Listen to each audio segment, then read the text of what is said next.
பனிவிழும் மலர்வனம் சீரியல்ல ஒரு மேஜரான ரீப்ளேஸ்மெண்ட் தாங்க நடந்திருக்கு. எஸ், யார் அப்படின்றத பாத்திரலாம். அதாவது சமீபத்துல தான் இந்த சீரியல் ஸ்டார்ட் ஆச்சு.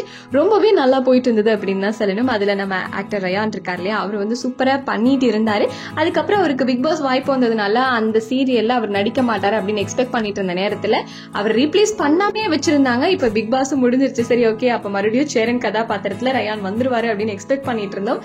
பட் வந்து அவருக்கு ஆல்ரெடி பட வாய்ப்புகள் பிக் பாஸ்குள்ள இருக்கும்போதே அந்த ப்ரொமோஷனுக்காக கூட வந்திருந்தாங்க இல்லையா, மிஸ்டர் ஹவுஸ் கீப்பிங் அப்படின்ற ஒரு படத்துல நடிச்சிருக்காரு. அது போகவும் பல பட வாய்ப்புகள்லாம் வரதுனால இப்போ வந்து சீரியல்ல நடிக்க மாட்டேன் அப்படின்னு சொல்லியிருக்காரு. ஸோ சேரன் கதாபாத்திரத்துல இனிமேல் ரயான் கிடையாது. அது இப்பதான் ரீசெண்டா ரீப்ளேஸ் பண்ணியிருக்காங்க. யாருன்னா ஆக்டர் தேஜு அப்படிங்கிறவர் தான் வந்திருக்காரு. அவரு வந்து நம்ம நிறைய படங்கள்ல பார்த்திருக்கோம். குறிப்பா பெண் குயின் ஆகட்டும், விக்ரம் படம் அண்ட் சமீபத்துல நெஞ்சத்தை கில்லாதே கூட முடிஞ்சது இல்லையா, அதுலயும் ஒரு ரோல் பண்ணியிருந்தாரு. ஸோ ஆக்டர் தேஜு தான் வந்து இப்போ இந்த சேரன் கதாபாத்திரத்துல நடிக்க போறாரு. ஸோ இவர் எப்படி நடிக்க போறாங்கிறத வெயிட் பண்ணி பார்ப்போம். ஆப்வியஸா நம்ம ரயானை மிஸ் பண்ண போறோங்கிறதுல எந்த ஒரு டவுட்டுமே கிடையாது. பட் அவரு கெரியர்ல அடுத்தடுத்த இடத்துக்கு போக வேண்டிய சூழல் இருக்கனால சீரியல்ல இருந்து குவிட் பண்ணிருக்காரு. சோ நீங்க சொல்லுங்க, சேரன் கதாபாத்திரத்துக்கு யாரு ஆப்டா இருப்பாங்க? ரயானை மிஸ் பண்ணுவீங்களா, இல்ல இவரும் நல்லா தான் நடிப்பாருன்னு நினைக்கிறீங்களாங்கிறத கமெண்ட்ல சொல்லுங்க.